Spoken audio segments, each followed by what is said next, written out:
In this video, I talk about abortion law in Kenya, focusing specifically on national laws, excluding international conventions and treaties.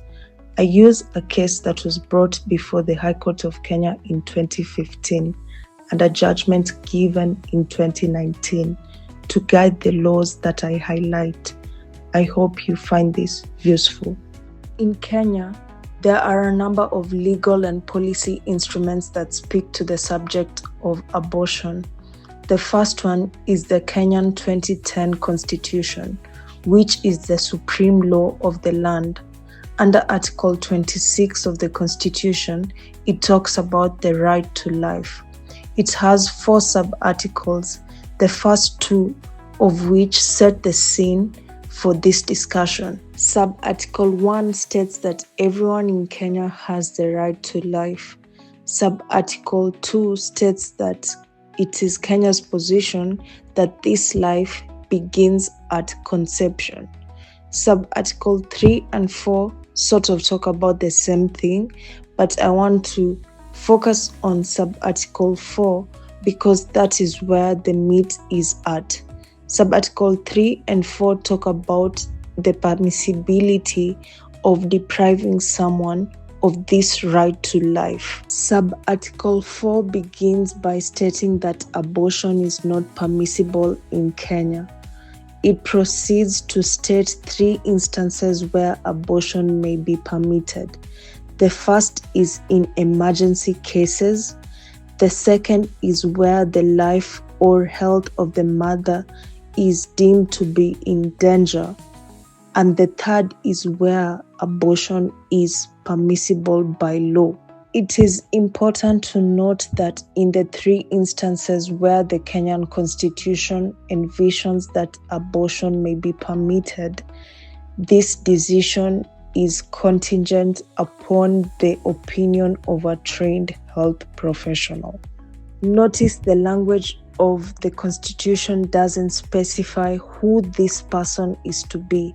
It doesn't narrow it down to a doctor.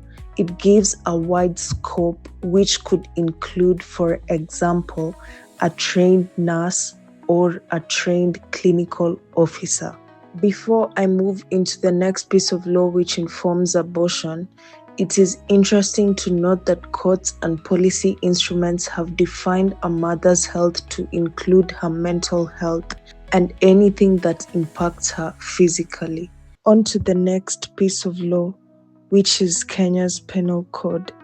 It came into force in 1930. Sections 158, 159, and 160 criminalize the administering of abortion to another person, the administering of abortion to oneself, and the supply of things in quote that induce abortion.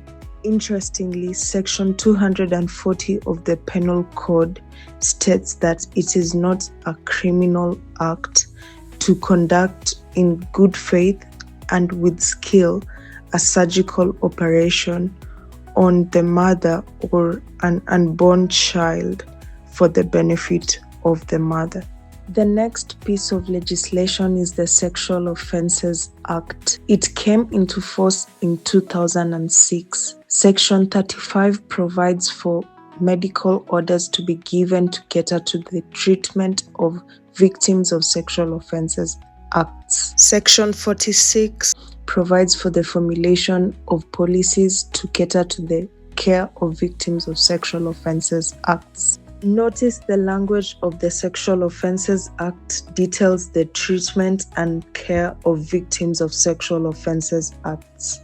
Treatment and care. The sections we've looked at from the Sexual Offences Act provide for the formulation of policies for the treatment and care of victims of sexual offences acts. Now let's look at such policies. In 2009, the Ministry of Medical Services published the Ministry of Health National Guidelines on the Management of Sexual Violence in Kenya.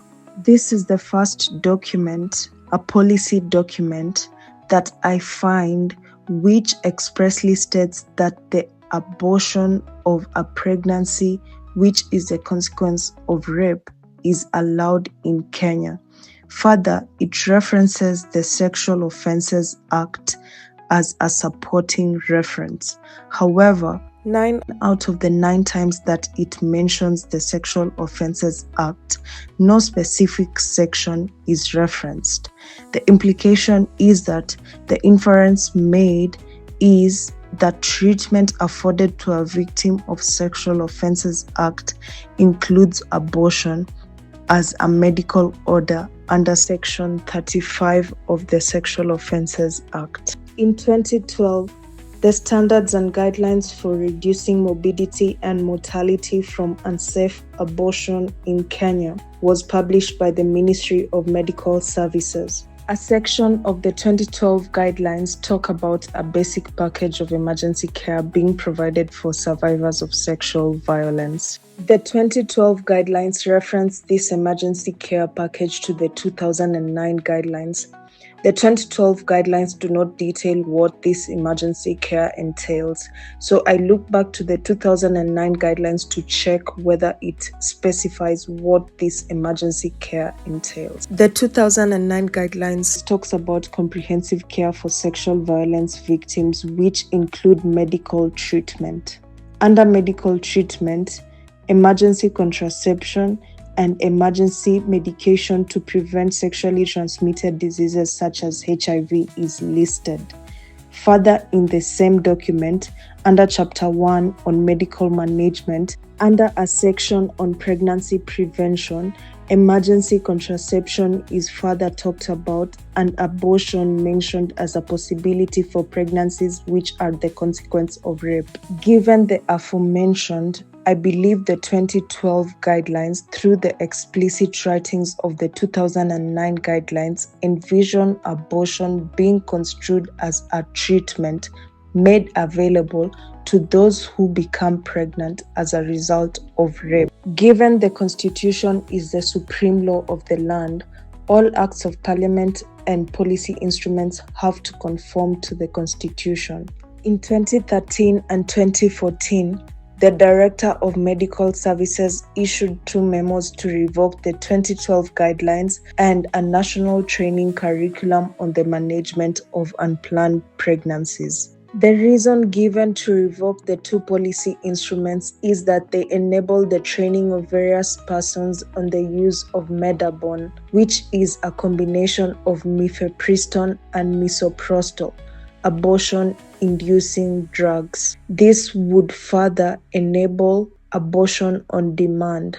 The plaintiffs in the 2015 case brought before the High Court argued against this revocation, stating that it would hinder the actualization of Article 26(4) of the Constitution, which would further cement the criminalization of the supply of Medabon and would hinder women from accessing reproductive health care under Article 43 of the Constitution. Ultimately, the High Court found that the Director of Medical Services, in withdrawing the 2012 guidelines and the training curriculum, acted unlawfully. The High Court construed permissible abortion as a right under Article 26 of the Constitution, which would have to be limited in accordance to Article 24 of the Constitution. The judges reasoned that there would have been a least restrictive method to achieve the purpose to prevent the abuse of the use of Medabon rather than withdrawing it in entirety. The judges found that the Director of Medical Services, in withdrawing the 2012 guidelines and the training curriculum, acted unlawfully since it was a board function and not an individual's function. In the case of delisting an essential medicine in Kenya, of which mifepristone and misoprostol were listed in 2010 as essential medicines, the Pharmacy and Poisons Board would be in charge of delisting such a medicine. And in the case of regulating medical practitioners in Kenya, the Kenya Medical Practitioners and Dentists Board would be in charge of any such regulation. Hence, the memos by the Director of Medical Services to withdraw the 2012 guidelines and the training curriculum were declared illegal.